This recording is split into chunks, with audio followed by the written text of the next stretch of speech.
नमस्कार दोस्तों, मेरा नाम विजय है। मैं बदलापुर उत्तर प्रदेश का रहने वाला हूँ। ये जो छोटी सी भूत की कहानी मैं आपको बताने जा रहा हूँ वो मेरी आंखों देखी सच्ची घटना है, जिसकी सिर्फ याद ही आज भी मेरे दिल में खौफ पैदा करने के लिए काफ़ी है। तो ये घटना कुछ ऐसी है कि मेरे 12वीं के एग्ज़ाम सिर पर थे और अचानक मेरे पिताजी के गुजर जाने के बाद घर के हालत बिगड़ गए थे। आगे की पढ़ाई पूरी करने के लिए और घर चलाने के लिए मुझे देर रात तक ऑटो चलाना पड़ता था। उस रात को सभी ऑटो वाले घर चले गए थे। सिर्फ मैं अकेला ही भयानक सन्नाटे में ऑटो स्टैंड पर अगली सवारी आने का इंतजार कर रहा था। दूसरे दिन दोपहर से एग्जाम शुरू होने वाले थे, इसीलिए मेरे लिए समय भी पैसे की तरह ही कीमती था। इसलिए मैं ऑटो में आगे की सीट पर बैठकर नोट्स पढ़ रहा था। तभी अचानक मुझे एक नशीली महक ने अपनी ओर आकर्षित कर लिया।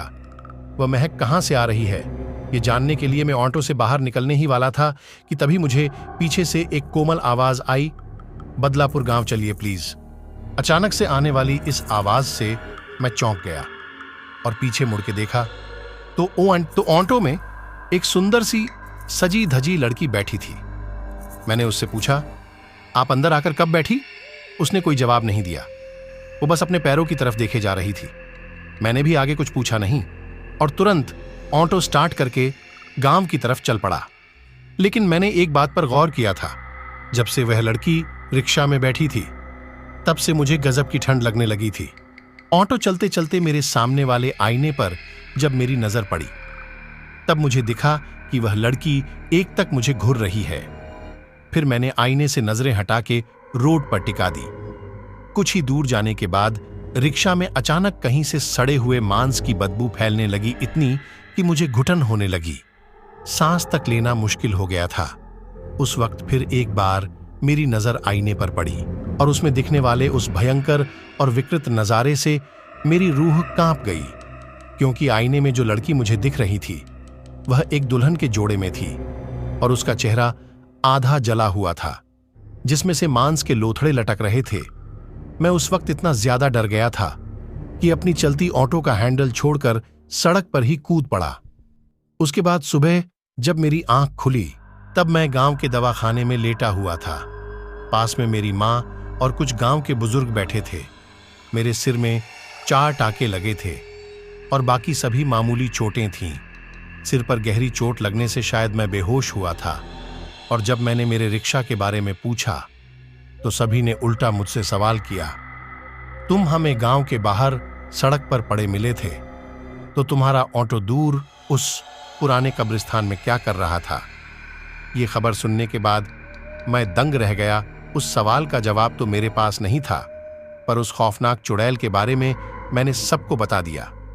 मां भगवान का शुक्रिया करने लगी कि मेरा बेटा एक चुड़ैल के चंगुल से सही सलामत बच निकला।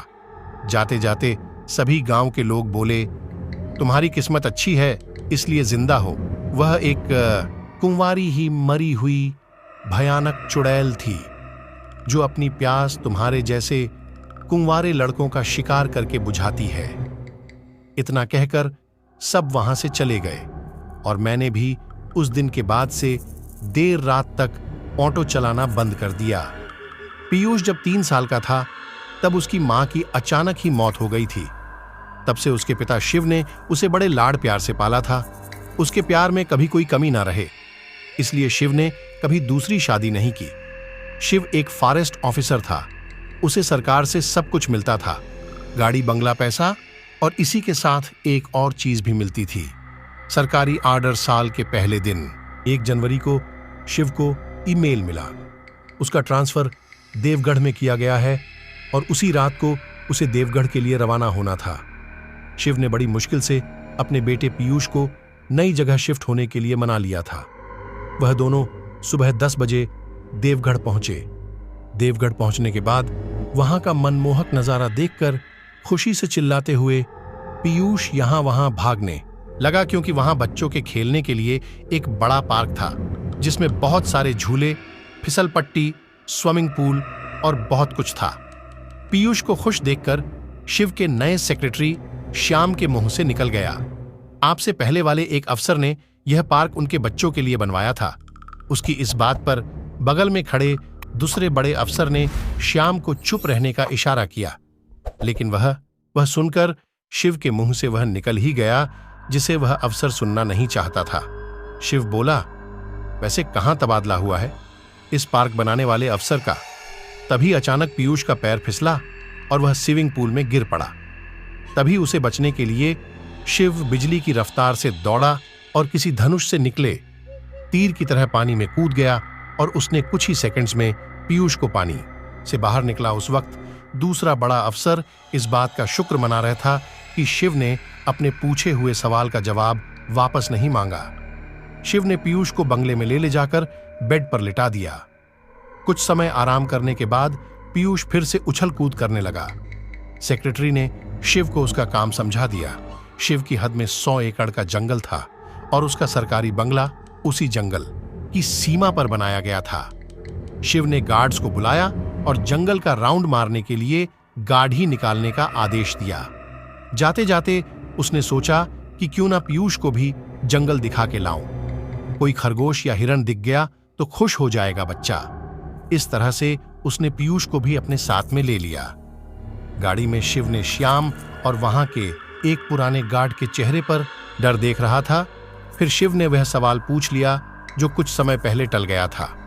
उसने पूछा, श्याम, वो पुराने अफसर का तबादला कहाँ हुआ है? ये तो तुमने बताया ही नहीं। और वो बड़े साहब इस बात को टाल क्यों रहे थे? श्याम ने कुछ ठीक से पता नहीं ऐसा जवाब दिया, पर इस बात से शिव सहमत नहीं था। फिर थोड़ा दबाव डालने पर सेक्रेटरी ने सब कुछ बताना शुरू किया। उस पार्क बनाने वाले अफसर का नाम जॉन डिसूजा था। उसे तंत्र मंत्र सिद्धियों का काफी ज्ञान था। उसका कहना था कि तंत्र मंत्र सिद्धियों की शक्ति से इंसान अमर भी हो सकता है। उसके पास जादू टोने की किताबों का भंडार था। वो उन्हें रात भर पढ़ता था। इसी पागलपन में उसकी मौत एक रहस्यमय और खौफनाक तरीके से हुई, जिसमें उसके परिवार को भी दर्दनाक मौत मिली। जॉन ने सबसे पहले अपनी खुद की बच्ची को पूल में डुबाकर मारा। उसके बाद अपने 2 बेटों के कुल्हाड़ी से टुकड़े कर दिए। फिर बीवी पर मिट्टी का तेल डालकर जला दिया और पूरे परिवार की बलि देने के बाद आखिर में खुद बंगले के सामने वाले पेड़ पर फांसी लगा ली। ये सब उसने आधी रात के वक्त किया था। एक गार्ड ने उसे रोकने की कोशिश की थी, पर जॉन ने उसका भी पेट चिढ़कर अंतड़ियां बाहर निकल दी थी। हम जब सुबह वहां पहुंचे तब उसकी बेटी की लाश पूल पे सफेद होकर तैर रही थी। उसके नजदीक ही उसके बेटों के कटे हुए हाथ पैर और सिर के टुकड़े पड़े थे। उसकी बीवी की जली हुई लाश आंगन में पड़ी थी और जॉन की लाश पेड़ पर लटक रही थी। बहुत ही डरावना नजारा था। बाद में उसके परिवार समेत उसे भी सरकार ने जंगल के बीचों बीच तालाब के पास दफनाया था। शिव ने सवाल किया कि ये सब होने तक बंगले के बाकी नौकर चाकर क्या कर रहे थे? सेक्रेटरी श्याम बोला, उसने ये डरावना पागलपन योजनाबद्ध तरीके से किया गया था।